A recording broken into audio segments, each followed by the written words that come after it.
Bismillahirrahmanirrahim. Assalamu alaikum. My name is Anka Ayman and I welcome you to Courselia.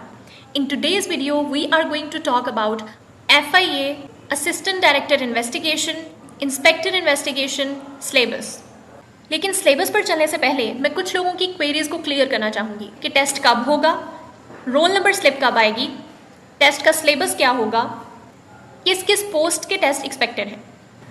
इसके लिए मैं आपके सामने एफपीएससी का एक सर्कुलर प्रेजेंट करती हूँ। ये सर्कुलर एफपीएससी की वेबसाइट पे 15 जून 2023 को आया था।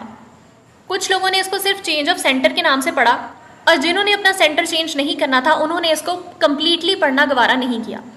इसके अंदर मेंशन है स्क्रीनिंग टेस्ट या written descriptive test phase 3 2023 of the cases list attached have been scheduled tentatively from 18 August onwards। FPSC ने इस सर्कुलर के साथ एक लिस्ट अटैच की थी जिसके अंदर कुछ टेस्ट्स मेंशन हैं। वो तमाम टेस्ट 18 अगस्त ऑनवर्ड्स होंगे।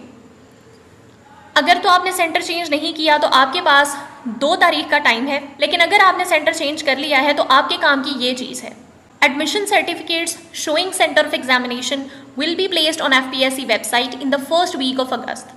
जिसका मतलब है कि फर्स्ट वीक ऑफ अगस्त में एडमिशन सर्टिफिकेट्स यानी कि आपकी रोल नंबर स्लिप्स आ जाएंगी। किन केसेस की आएंगी, let's see. Recruitment cases to be included in screening MCQ test scheme of phase 3 2023। ये है वो पूरी लिस्ट जिसके अंदर वो तमाम केसेस मेंशन है जिनका टेस्ट अगस्त में एक्सपेक्टेड है। और ये है recruitment cases to be included in written descriptive test scheme of phase 3 2023। इनका रिटन होगा।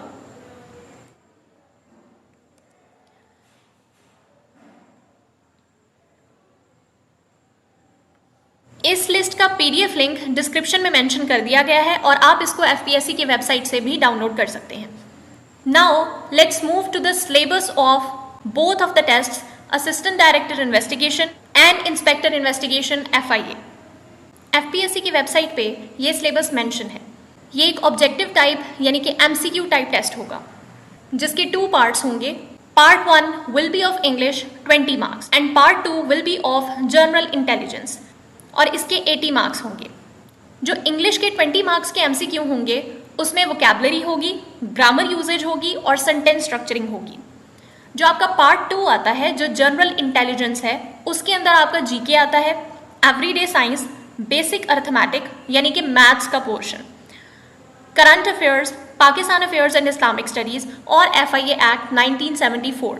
जो मेरा पर्सनल एक्सपीरियंस है उसके अकॉर्डिंग जो मार्क्स डिस्ट्रीब्यूशन है वो है इंग्लिश की 20 मार्क्स, एफआईए एक्ट 15 मार्क्स का आता है।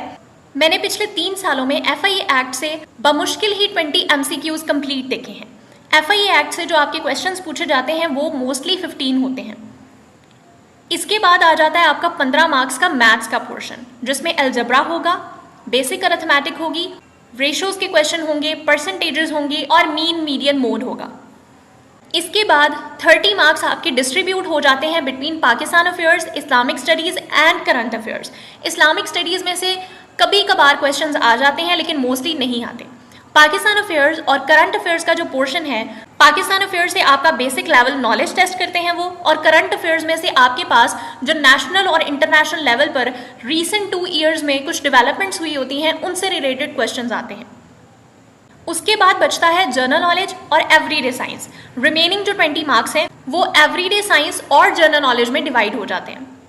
सो 20 marks of English, 15 marks of maths, 15 marks of FIA act, 30 marks of Pakistan affairs and current affairs and 20 marks of everyday science and general knowledge. इस तरह से आपके पूरे 100 मार्क्स कंप्लीट हो जाते हैं। अब नेक्स्ट हम चलते हैं इंस्पेक्टर इन्वेस्टिगेशन एफआईए पे। इंस्पेक्टर इन्वेस्टिगेशन का जो सिलेबस है वो तकरीबन असिस्टेंट डायरेक्टर इन्वेस्टिगेशन जैसा है, लेकिन यहाँ पर एक चीज़ कम हो जाती है और वो है आपका एफआईए एक्ट। यहाँ पर आपका एफआईए एक्ट का कोई क्वेश्चन नहीं होगा। तो यहाँ पर जो मार्क्स की डिस्ट्रीब्यूशन होगी वो 20 मार्क्स की आपके पास इंग्लिश आएगी जिसमें ग्रामर यूजेज होगी और सेंटेंस स्ट्रक्चरिंग होगी। पार्ट 2 आपका जनरल इंटेलिजेंस का होगा जिसकी मार्क्स डिस्ट्रीब्यूशन कुछ यूँ होगी। यहाँ पर जो आपका मैथ्स का पोर्शन है वो 20 मार्क्स का होगा। नेक्स्ट 20 मार्क्स का आपका करंट अफेयर्स का पोर्शन होगा। जिसमें मुख्तलिफ कंट्रीज़ के प्रेसिडेंट्स के बारे में पूछा जा सकता है, उनके टेन्योर के बारे में पूछा जा सकता है, उनके नाम पूछे जा सकते हैं, कौन कितनी बार इलेक्ट हुआ, रिसेंटली कौन इलेक्ट हुआ, अब वाला प्रेसिडेंट कौन है, और इसके अलावा खुद पाकिस्तान के भी करंट अफेयर्स के बारे में पूछा जा सकता है। नेक्स्ट 10 मार्क्स का आपके पास पाकिस्तान अफेयर्स का पोर्शन होगा, जिसमें आपके पास बेसिक लेवल नॉलेज के साथ साथ डिफरेंट बुक्स के बारे में भी पूछा जा सकता है। नेक्स्ट 10 मार्क्स होंगे इस्लामिक स्टडीज़ के, और उसके बाद जो रिमेनिंग 20 MCQs होंगे वो एवरीडे साइंस और जनरल नॉलेज लेकर जाएगा। लेकिन मेरी ऑब्जर्वेशन के अकॉर्डिंग मोस्टली ये 20 MCQs एवरीडे साइंस में से ही होते हैं। So the marks distribution will be English 20 marks, maths 20 marks, current affairs 20 marks, Pakistan affairs 10 marks, Islamic studies 10 marks and everyday science 20 marks. दोनों पोस्ट के टेस्ट में इंटरनेशनल डेज के 2 से 3 क्वेश्चंस आते हैं। इंटरनेशनल डेज की वीडियो में डाल चुकी हूँ। 43 मोस्ट इंपॉर्टेंट MCQs जो इंटरनेशनल डेज के बार बार रिपीट होते हैं, मैंने उनको निकाल कर सेपरेट कर दिया है। तो अगर आपने मेरी वो वीडियो नहीं देखी, उसे अभी जाकर देखें। And for more videos related to the preparation of these post, subscribe my channel and stay tuned. Thank you. अल्लाह हाफिज़।